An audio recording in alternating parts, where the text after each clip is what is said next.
There seems to be this new trend among Africans in diaspora, especially those that came here and got an education or who think they have good jobs here.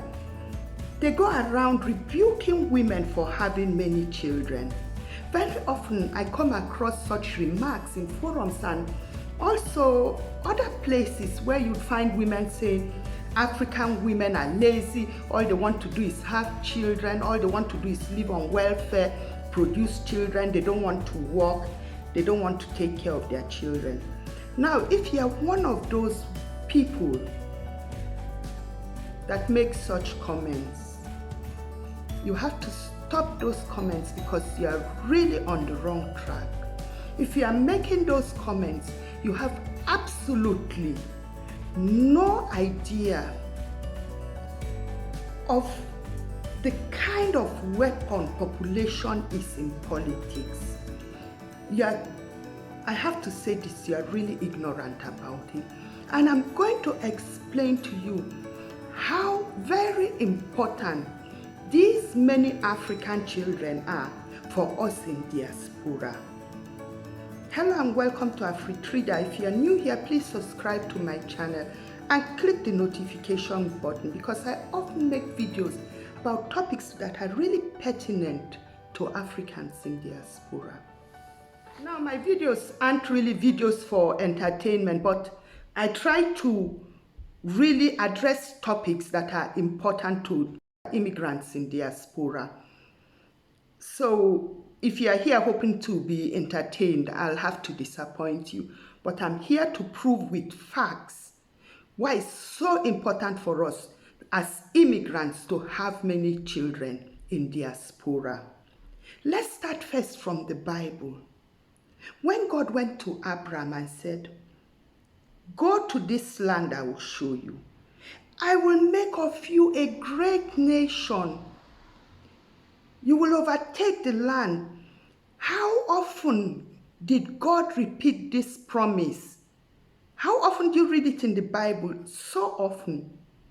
Now, God in all his wisdom knew that the only way you can produce a great nation is by population. I will multiply you, I will multiply you. Even though Abraham at that old age didn't have children, the only way to becoming a great nation is not by reading all the PhD professor and getting all the certificates in the world. You can't be a great nation if you don't have the population. Now let me take you back to Darwin's theory of evolution. That is one of the most substantiated theories that still applies today. In 1859, Darwin wrote a book called The Origin of Species. And what was that book all about? Darwin's theory is the theory of evolution by natural selection.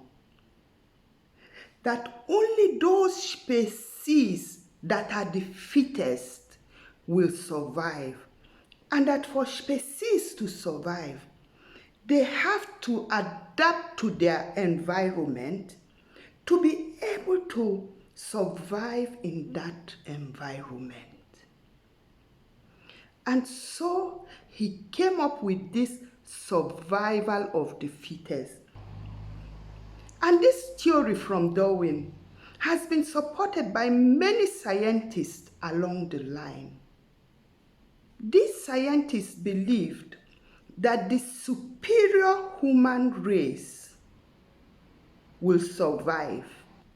The superior human race is the fittest, and that is the species that will survive and take over the world. Now, the fittest wasn't the one that had the best physical abilities, the strongest, or was the most intelligent, but the one that was able to survive in every condition, adapt to that condition, and most importantly, reproduce the more. Darwin believed that at the end of the day, it is the superior human race that will populate the world and become the majority. So why do you think that the world is so focused on reducing the population in Africa? Because today, 90% of the youths are living in Africa. I don't think many of us realize the importance of population. Go to a place like America now. The biggest issue they have that they don't really talk about so much in public is this shift of minority to majority. Some of the populations they thought were the minority are now becoming the majority. And around 2050 or so, you just might find out that white America is becoming a minority. And a lot of other groups like Hispanic and African are becoming a majority.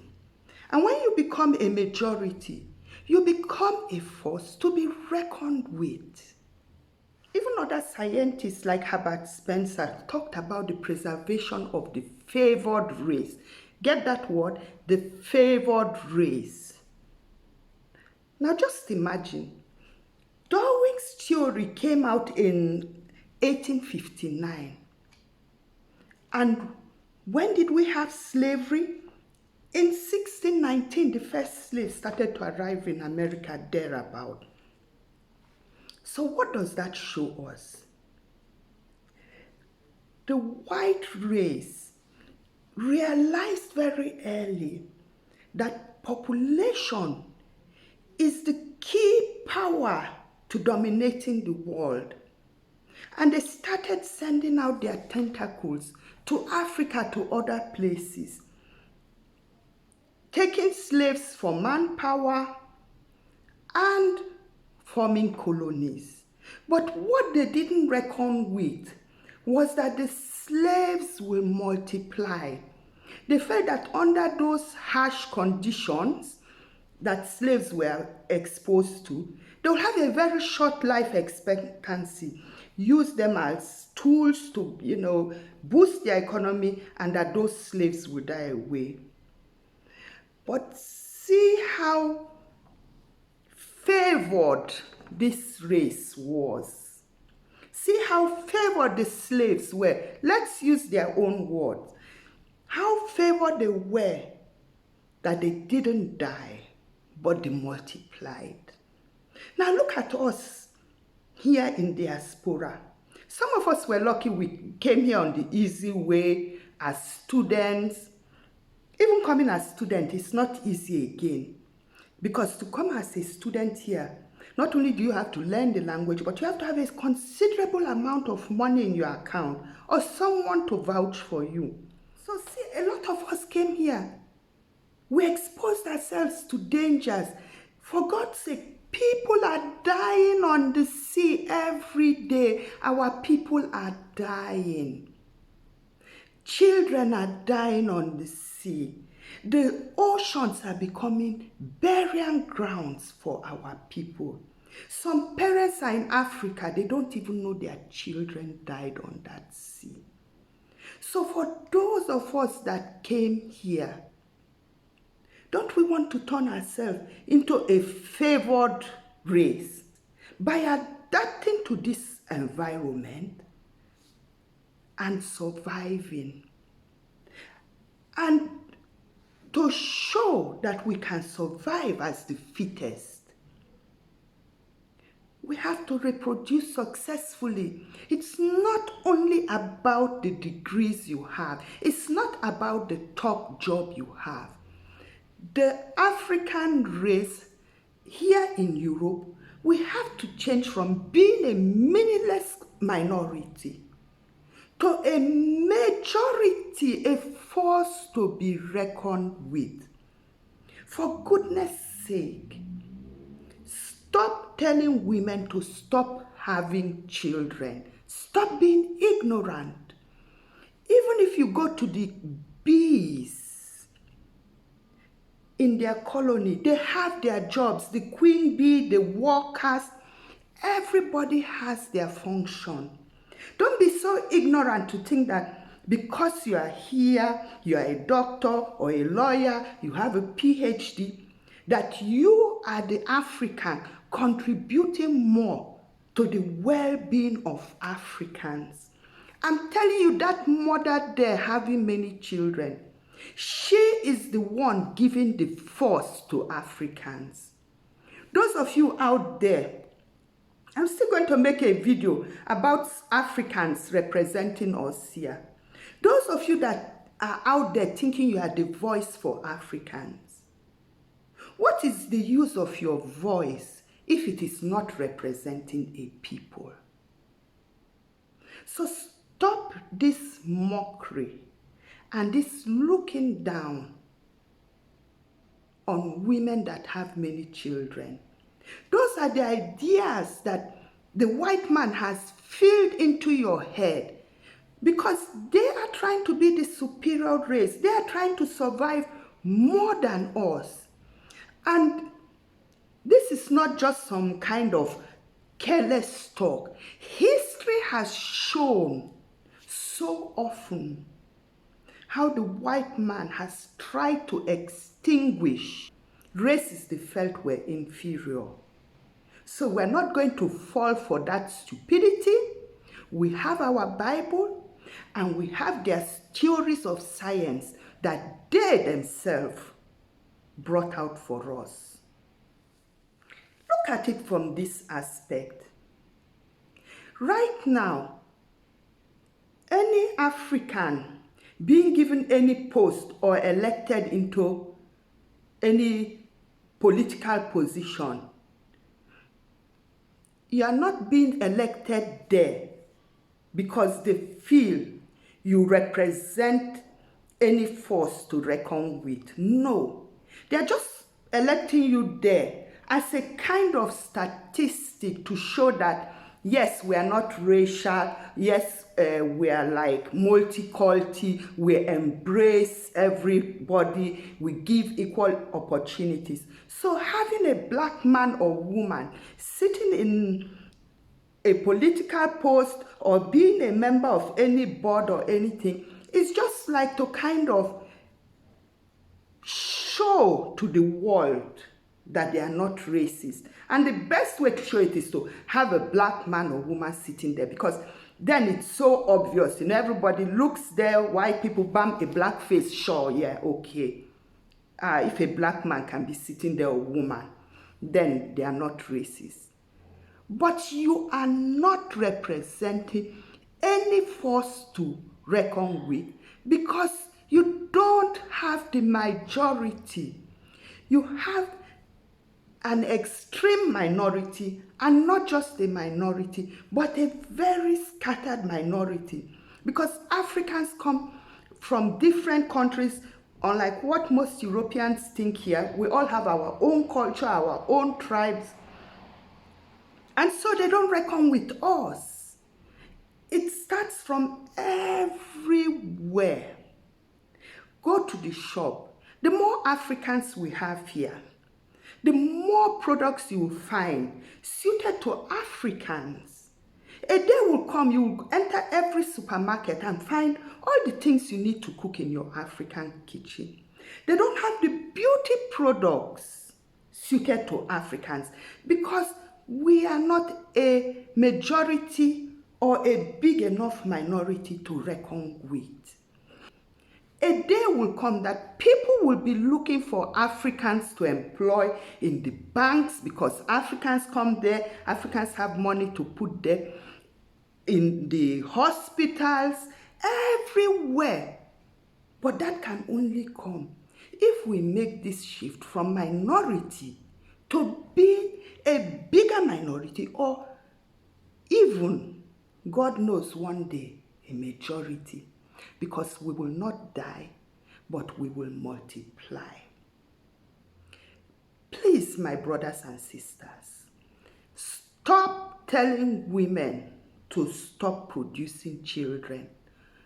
We need to produce as many as we can. If you suffer to come here, spend so much money, expose yourself to so much danger. You come here with a woman, you have 2 children.